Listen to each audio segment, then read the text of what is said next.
What I love about stencils is that whether or not you're artistically inclined, your stuff can just like automatically look incredible. It's basically like going bowling with bumpers, except that no one actually watches you bowl, they just like look at your scorecard. Like they look at your finished painting. You know, I think I'm going really deep down a metaphor rabbit hole that I probably shouldn't be, so I think we need to get into this video.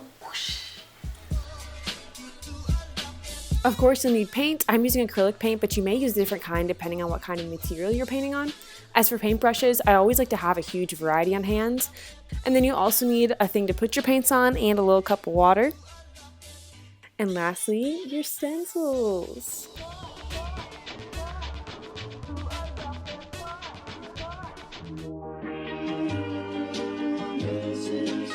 For this tutorial, I'm going to be using white butcher paper as the base for my wrapping paper, along with this stencil for design. First things first, always make sure to tape your stencil to the surface you're painting on to ensure it won't move around while you paint. Then I'm going to be doing a kind of DIY painting technique. If you want to create like a really, how do I describe it, like spongy kind of textured look, you can take a bunch of Q-tips and rubber band them together. Make sure they're all at the same height at the top. And then when you dab with the paint with them, theoretically it'd be like really spongy because all the different Q-tips are doing their own spongy textury thing. I've never tried it before, so I'm very excited to see how this turns out.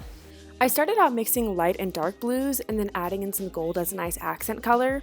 I also realized two very important things. Firstly, one thing to note is that I think this technique uses a bit more paint as the cotton soaks up the paint.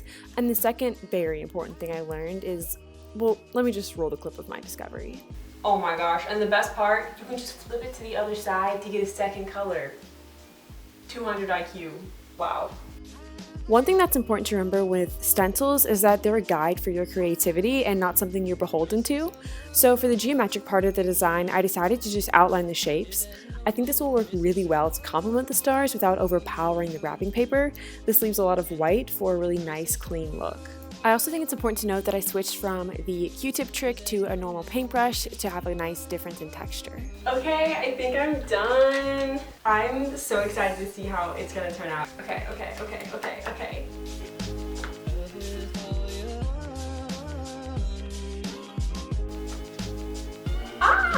Okay, this is kind of cool. It looks kind of weird because there's so much white around it, but I'm gonna go back and place the stencil in different spaces and fill this out so it'll be a full wrapping paper.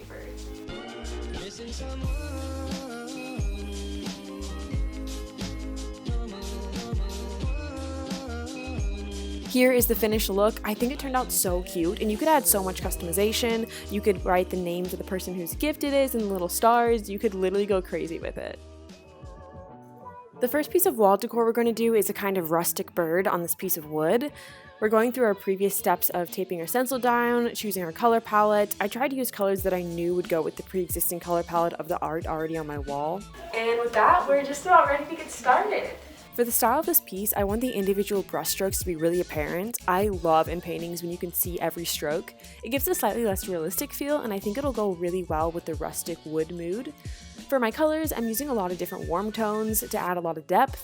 Honestly, this bird just gets me really excited for fall, and it's still spring. I decided to do a more blue-toned head as an accent, but I honestly don't love it and don't think it blended as well as it should. But moving on to the branch, I kept the style of the broad strokes and abstract feel. Okay, I think we're ready for the reveal. Let's do it.